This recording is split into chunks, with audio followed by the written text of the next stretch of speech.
जोर से बोलना पड़ेगा।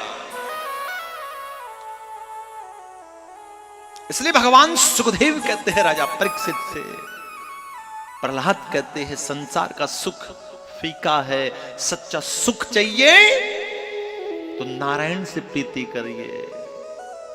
क्रोधित हो गए, ये नारायण तो मेरा शत्रु है। लाख समझाने का जतन किया लेकिन प्रहलाद ने एक न सुनी। अरे जिसका मन गोविंद के चरणों से लग गया, फिर दुनिया उसे क्या समझाएगी, क्या सिखाएगी, क्या बताएगी? उसे तो हरि नाम के अलावा कुछ अच्छा नहीं लगता है। संसार का वैभव, संसार का सुख फीका लगता है। मारने का जतन किया लेकिन रक्षक जिसका गोविंद है उसका कोई बाल बाका नहीं कर सकता है।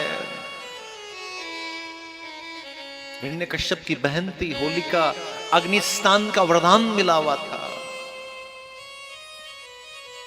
भाई से कहने लगी आप चिंता क्यों करते हो, मैं इसको गोद में लेकर बैठूंगी, मेरा तो कुछ होगा नहीं, ये जल जाएगा।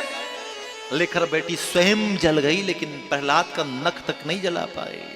बस उसी दिन से सनातन संस्कृति के अंदर हम होली का उत्सव मनाने लगे और ब्रज के अंदर 32 दिन का होली का उत्सव मनाते हैं। और बरसाने की लट्ठमार होली पूरे विश्व में प्रसिद्ध है।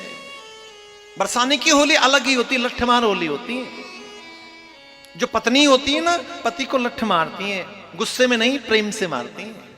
एक बार कथा में मैं कहीं कह रहा था कि लट्ठमार होली होती है, जो पत्नी होती है पति को लट्ठ मारती है। तो कथा के बाद में एक अम्माई मेरे पास में और पूछने लगी कि अगली होली कब है बरसाने की। मैंने कहा क्यों, ये वहीं सुधरेंगे मुझे लगता है, यहां तो मेरे से नहीं सुधर रहे। प्यार से बोलो राधे राधे, जोर से बोलना पड़ेगा। तो भगवान सुखदेव कहते हैं रक्षक जिसका गोविंद है उसका कोई नहीं बिगाड़ सकता है। हिरण्यकश्यप आए,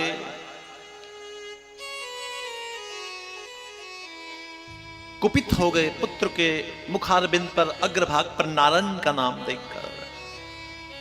तर्क वितर्क करने लगे, कहां है तेरा नारायण? लोहे का खंबा फट गया, भगवान नरसिंह प्रकट हो गए। बोले नरसिंह भगवान की।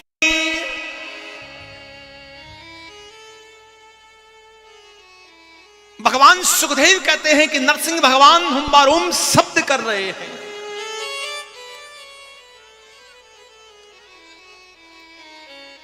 भगवान हुम्बारोम शब्द कर रहे हैं, सब स्तब्ध है। भगवान कहने लगे कि अब हम तुम्हें मारेंगे। बोले आप हमें नहीं मार सकते। बोले क्यों नहीं मार सकते? बोले हमने ब्रह्मा से वरदान प्राप्त किया है,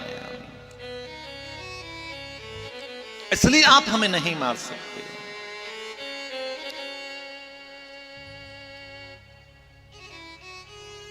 भगवान कहने लगे क्या वरदान प्राप्त किया है? कि बोले ना अंदर मरूं ना बाहर मरूं। बोले तू ही बता दे कहां? बोले देहरी में हूं, ना सुबह मरूं ना सांझ मरूं। बोले गोधूली की बेला है। सारे वरदान को भगवान ने पूरा किया और भगवान कहने लगे कि अब हम तुम्हें मार